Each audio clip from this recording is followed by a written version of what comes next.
Papua, tanah yang kaya, surga kecil jatuh ke bumi. Seluas tanah, sebanyak batu adalah harta harapan. Tanah Papua, tanah leluhur, di sana aku lahir. Bersama angin, bersama daun, aku dibesarkan. Bismillahirrahmanirrahim. Assalamualaikum warahmatullahi wabarakatuh. Bersama dengan Al-Hayya Media, alhamdulillah kami sudah bersama dengan Bapak Muhammad Jupri Gubai. Yakni beliau sebagai penggagas pembinaan mu'alaf dari Papua yang bermitra dengan Yayasan Al-Hayatuna. Dan alhamdulillah Yayasan Al-Hayatuna juga membina mu'alaf Papua yang bernama Unit Save for Papua. Ya, untuk menghabiskan waktu mungkin kita langsung akan mulai percakapan bersama dengan Paman Jupri yang akrab disapa Paman. Dari anak-anak bisa apa Paman ya? Paman ya, Paman. Atau ya Pade juga. Ya. Jadi ini Paman, mungkin kami akan memberikan beberapa pertanyaan. Sebenarnya program yang Paman jalankan sudah berapa lama ini? Ya, sebenarnya kalau program yang dibilang ini awalnya sih memang sebenarnya saya juga perantau dulu. Iya. Nah, perantau kita banyak, ada teman-teman dari Papua Barat, dari Papua. Dulu kita di Bogor, yang dulu biasa masuk kita itu ada Pak Muhammad Yudi Kodoki bilang. Iya. Beliau salah satunya saya. Iya. Terus ada teman-teman juga dari Papua Barat, itu Pak Ustadz Koko, Kasir Koko. Terus dari Wamena itu Pak Ismail Aso, banyak anak-anak yang. Nah, saya dari Jogja ini saya lihat memang dulu saya waktu kecil terus dengan ada abang saya juga, Pak Nawawi. Karena anak-anak ini kalau kita lihat dari kecil terbawa ke sini itu sekolah kan mereka lebih mudah beradaptasi gitu. Nah itu yang sehingga saya bagaimana anak-anak kita usahakan bahwa yang kecil-kecil begitu.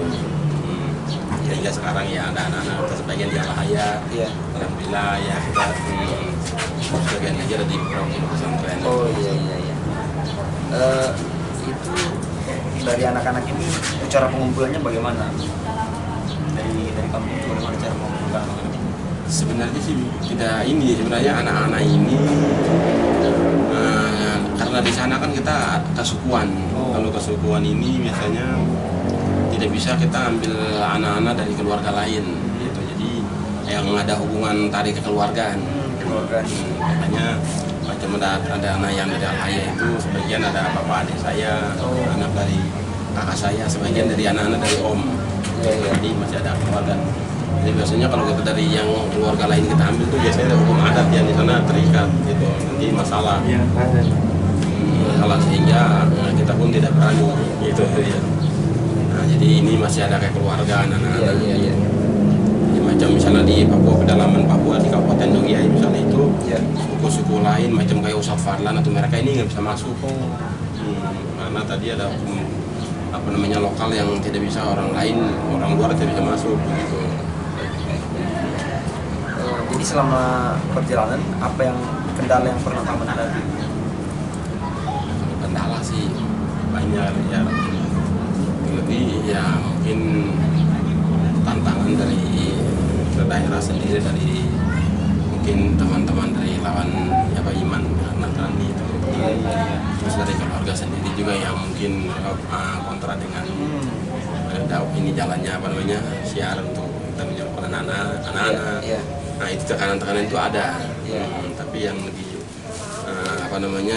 yang lebih masalah itu mungkin terus dari segi finansial juga lah. Itu memang biasa lah ya namanya anak-anak ya. Tapi alhamdulillah dengan adanya Al-Hayya ya kita tertolong gitu. Alhamdulillah ya Al-Hayya bisa menyekolahkan anak-anak kita. Mungkin sekarang ya mungkin ada yang sampai 30 juz ngajinya, terus dari sekolahnya juga itu alhamdulillah ya itu. Selama ini sudah berapa anak yang kamu? Kalau anak-anak yang kemarin kita bawa ini 13 sebenarnya. Ya kemarin ada beberapa yang salah termasuk Fitri itu memang karena keterbatasan ya tadi sandang pangan dan itu pangan mungkin belum bisa melangkah kayak untuk apa namanya lanjut ini untuk melanjutkan gitu. Lalu banyak anak-anak yang masih bisa kita ini juga gitu. Jadi sementara ini saja. Sebenarnya ini usaha paman yang kan mulia ya. Iya. Alhamdulillah. Itu paman tujuan dan motivasinya apa ini? Ya ini yang saya alhamdulillah kalau belajar dari kecil saya di apa lingkungan santri dulu, pesantren datang dari Papua, pondok, sampai saya ini pun saya selalu di dekat dengan lingkungan santri pondok ya. Sehingga saya lihat Islam itu saya kan dapat hidayah dari belajar. Kemudian ditunjukkan oleh om saya Pak Abdurrahman. Cuman saya di situ banyak belajar perbandingan juga gitu Islam antara Islam Kristen. Nah dari situ saya lihat Kristen itu ada ditipu kita gitu, bohongan gitu kan. Sehingga Islam saya lihat memang benar-benar benar gitu. Sehingga saya pikir kalau saya korbankan keluarga waktu saya mungkin untuk anak-anak ya kan itu saya pikir tidak ada ruginya. Ya. Jadi saya pikir ya jalan saja lah. Dan ini insya Allah nanti ya apa semuanya akan ada jalannya gitu. Anak-anak yang paman bina tuh ditempatkan di mana saja selain di Al-Haya? Dan di Al-Haya ada yang di Batu Quran, Salahuddin, Batu Quran Pandeglang. Oh, Pandeglang. Pandeglang, terus dulu dia ada di Asyafiyah juga ada anak itu. Terus yang ada lagi di rumah rumah sekolah ini Semesta Guna Bogor. Terus ada di Imam Malik Bogor juga ya, ada di Sebar. Terus yang kemarin yang terakhir tuh di Lamongan di Pondok Pesantren Sunan Derajat. Iya. Ya, karena di Sebar. Alhamdulillah. Ini kan sudah berjalan alhamdulillah lancar dan terbantu dengan cara lain. Ya. Paman ada keinginan nggak untuk menambah kuota yang paman bina ini anak-anak ini? Ya sebenarnya untuk menambah itu ada, tapi emang ada juga permintaan dari harapannya, permintaan dari masyarakat itu saya lihat dari segi keluarga mungkin mereka minta sekolahnya itu mungkin saya harus ada sekolah dulu sendiri macam ini, macam itu. Nah itu yang saat ini saya lagi sedang menggagas kemarin cari lahan juga itu saya alhamdulillah lahan sudah dapat juga hanya mungkin cari untuk apa itu yang saya sedang coba untuk nambah itu insya Allah nanti. Jadi kan sebenarnya paman tidak sendiri ya yang melakukan seperti ini, kan ada Ustaz Fadlan yang alhamdulillah kan sudah ternama. Paman ada atau mau bergabung dengan Ustaz Fadlan atau memang sendiri buat bisa ini juga? Iya, ini memang kalau tadi saya bilang Ustaz ini misalnya beda. Kalau Ustaz Fadlan ini kan beliau di Papua Barat ini mayoritas mereka itu sudah memang muslim dari awal. Iya. Beda dengan kita ini yang muslim dibilang mualaf ini memang kita ini baru kita ini macam anak-anak kita ini yang nanti jadi apa namanya untuk generasi kita. Iya. Sementara kalau kita yang mualaf ini macam angkatan saya atau mungkin di atas saya dari Pak Muhammad Yuri Kotopi, ini mereka dianggap mualaf tapi mereka pemahamannya ya kita bilang masih ada inilah gitu naik turun macam itu. Hanya kalau saya lihat kemarin karena Islam ini memang hak benar ya gitu ya, saya bagaimana supaya anak-anak ini yang nanti mereka yang nanti masuk gitu ya istilahnya lebih mengamalkan apa menyampaikan dakwahnya lebih inilah gitu terarah. Untuk kedepannya paman harapannya bagaimana jalan dakwah yang paman tempuh? Ya harapannya emang justru di Papua itu dengan anak-anak kita sendiri dengan bahasa dan kultur masyarakat kita sendiri putra kita ini nanti yang masuk gitu harapannya.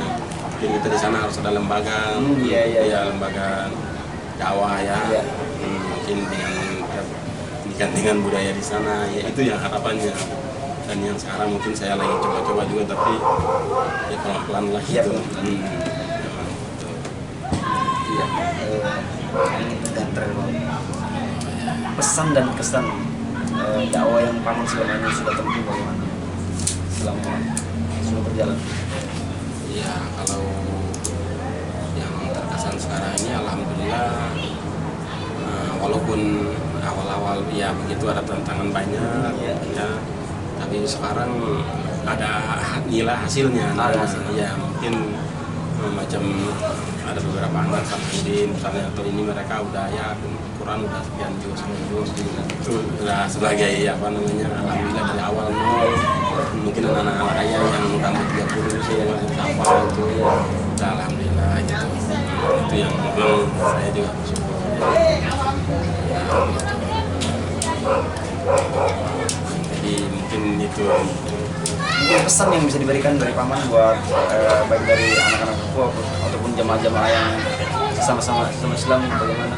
ya. Kalau pesan saya sebenarnya untuk dakwah di Papua itu sebenarnya sekarang ini kan hanya karena seseorang bisa dia maju di mimbar, dia bisa menyampaikan ceramah sehingga dia dianggap dia ini seorang dai, dia yang benar-benar berdakwah gitu. Nah, sebenarnya kalau bisa besok ini, karena Papua ini beda sebenarnya, beda. Jadi sekecil apapun yang dilakukan, macam kita ini kan dari minoritas ya, sangat mungkin bisa dihitung. Dari Kabupaten Dogia ini sebenarnya kalau misalnya sama-sama kita misalnya masuk mungkin celah-celah yang terjadi dalam berita ini, sebenarnya itu memang harus dijuangkan gitu. Macam anak-anak ini kan kita coba aset ya, aset gitu. Jadi memang anak-anak kita ini kita harus mungkin salah satunya tempat yang tadi saya bilang tadi itu, misalnya itu ya. Terima kasih atas wawancara yang pada ini. Sekian dari ya, alhamdulillah tadi kita sudah wawancara dengan Paman Jupri, dan sekarang alhamdulillah kita berkumpul bersama dengan anak-anak binaan dari Paman Jupri. Mungkin kita bisa langsung kenalan aja, mulai dari abang ini, silakan Bang. Namanya, perkenalkan nama dan umur. Assalamualaikum warahmatullahi wabarakatuh. Nama saya Ismail, umurnya 14 tahun. 14 tahun. Assalamualaikum warahmatullahi wabarakatuh. Nama saya Ahmad Yunus Kudiyai, umur saya 10 tahun.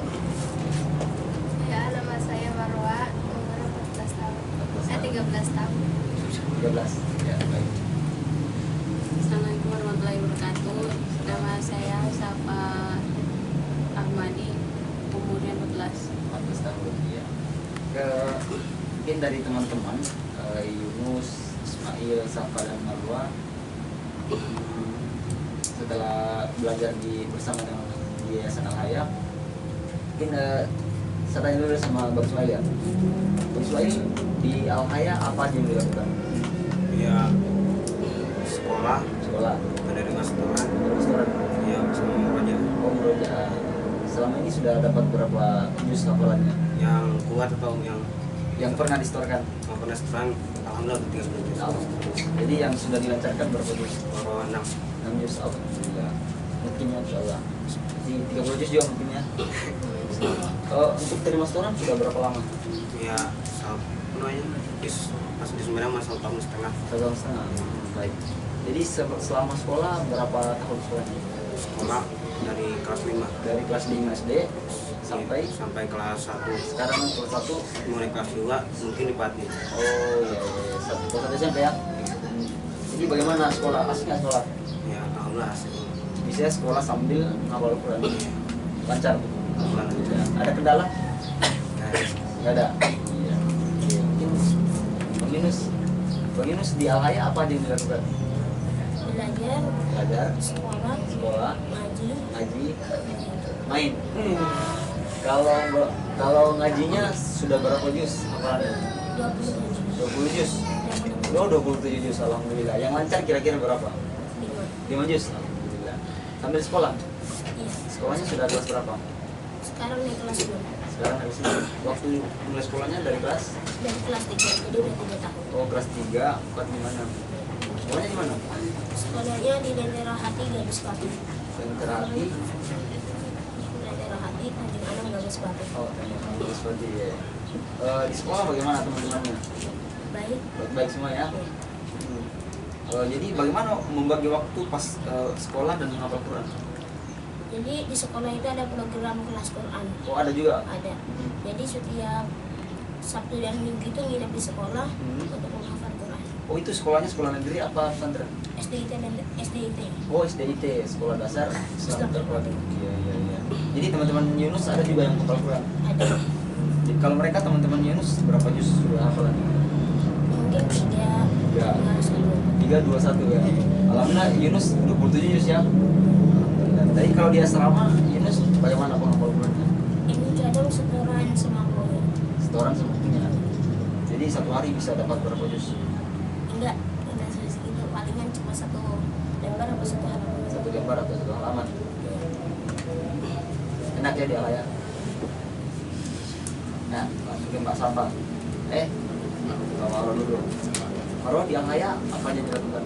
Ngaji, Ngaji, murojaah. kerjaan. Ya kan dulu sekolah, sekarang ngaji dulu. Oh, dulu sekolah. Sekarang fokus. Nafal dulu baru habis. Kalau Marwah sudah dapat berapa juz hafalannya? Kalau setoran baru juz 23. Sudah 3, alhamdulillah. Kira-kira yang lancar berapa juz? Kalau lanjut mah nggak tahu deh. Iya, iya. Oh, dulu Marwah pernah sekolah? Pernah. Berapa lama sekolahnya? Lupa. Lupa. Tapi bagaimana perasaannya pas lagi sekolah? Seru juga ya? Enakan mana sekolah menghafal? Dua-duanya sih. Dua-duanya. Tapi lebih enak.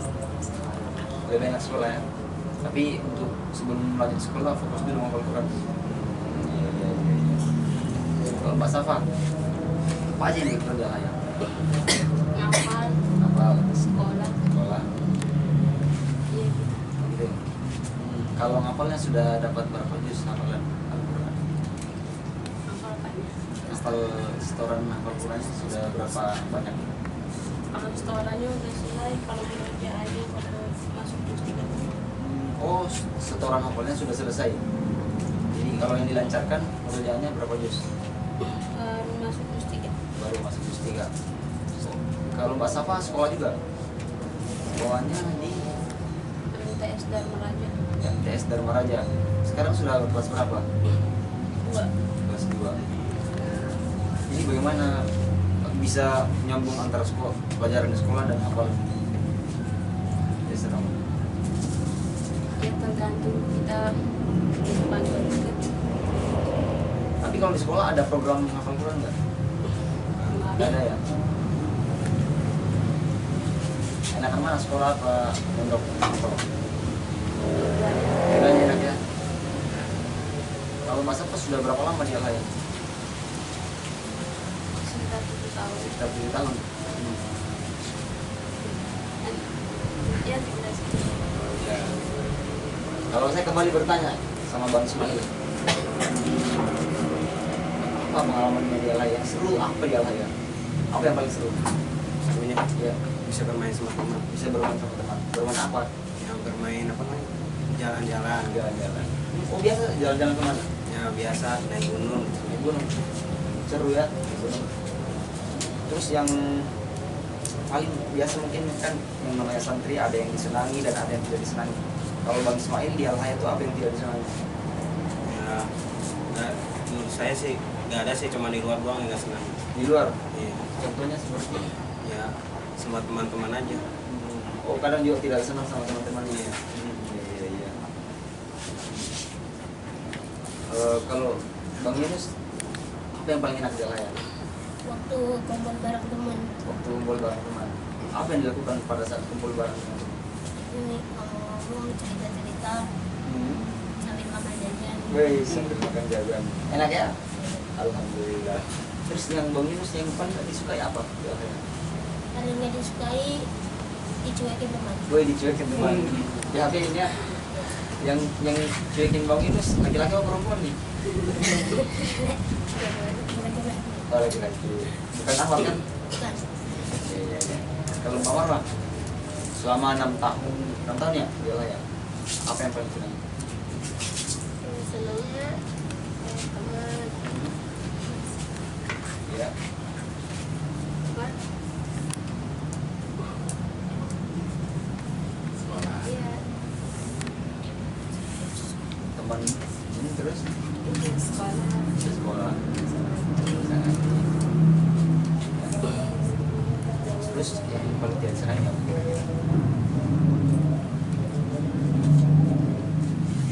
kalau tadi Yunus kan katanya kalau yang tidak senang itu pada saat dicuekin sama teman, kacangin ya. Oh disebelin, nyebelin temannya. Kadangnya temannya nyebelin juga. Ya baik. Kalau Mbak Safa, apa yang paling disenangi dia layak? Bisa ngapal Quran. Bisa Al-Quran. Naik gunung. Naik gunung. Oh, pernah juga naik gunung ya?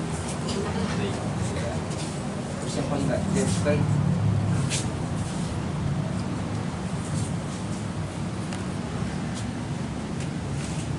Semua disukai ya? Oh iya. Oke. Pertanyaan terakhir mungkin menurut Bang Ismail, apa cita-cita kalau Bang Ismail? Alhamdulillah dari cita-cita dari saya kecil mah jadi gubernur. Jadi gubernur mana dulu nih? Gubernur Papua, insya Allah. Nah, ini semoga tercapai.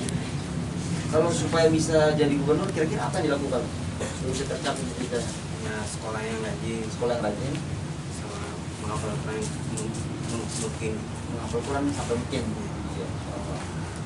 Ini tekun ya. Iya. Kalau Bang Ismail, apa cita-citanya? Bang Yunus. Cita-citanya jadi pemain bola, tapi kalau udah pensiun jadi gubernur Papua. Masya Allah. Jadi pemain bola dulu, setelah pensiun pemain bola jadi gubernur Papua. Iya. Jadi gubernur pemain bola. Ini udah pensiun gubernurnya. Ini baru calon gubernur. Gitu ya. Iya, bisa. Amin. Insyaallah semoga tercapai. Mbak Marwah, apa cita-cita? Polwan. Dia jadi polwan. Kalau Mbak Marwah nih kira-kira apa yang dilakukan supaya bisa tercapai cita-citanya menjadi polwan? Rajin sekolahnya. Sekolah, Sungguh-sungguh. Jangan banyak tidur, jangan banyak main. dulu jangan main. Ya, baik. Terus kalau Mbak Safa apa cita-citanya? Guru. Jadi guru. Guru apa dulu nih? Guru semua. Guru semua. Jadi guru les, guru sekolah atau dosen? Jadi guru sekolah. Oh, jadi guru sekolah insya Allah ya. Pak Safa kira-kira kalau untuk bisa menjadi guru sekolah, cita-citanya Pak Safa ini apa yang harus dilakukan? Ya, belajar yang rajin. Belajar yang rajin, Sering-sering baca buku. sering-sering baca buku. Iya, sering baca Al-Quran ya. Baiklah, alhamdulillah kita sudah wawancara. Tadi kita wawancara dengan kawan Jupri, sekarang kita sudah berbincang dengan binaan dari sebagian dari binaan kawan Jupri. Dan alhamdulillah semoga bisa tercapai semua cita-citanya. Amin, insyaallah. Alhamdulillahirrahmanirrahim. Tadi kita sudah wawancara dengan Paman Jupri dan kita lanjutkan dengan wawancara kepada anak-anak para binaan Paman Jupri, dan itu semoga menjadi awal keberhasilan jalan dakwah menuju ke Papua di tanah mutiara hitam. Dan insya Allah itu semoga menjadi inspirasi bagi kita semua, terutama yang ada di Papua, di Indonesia, dan tentunya kepada seluruh dunia untuk mensukseskan dakwah di jalan Allah Subhanahu wa taala. Hitam kulit, keriting rambut, aku Papua. Hitam kulit, keriting rambut, aku Papua. Biar nanti langit terbelah, aku Papua.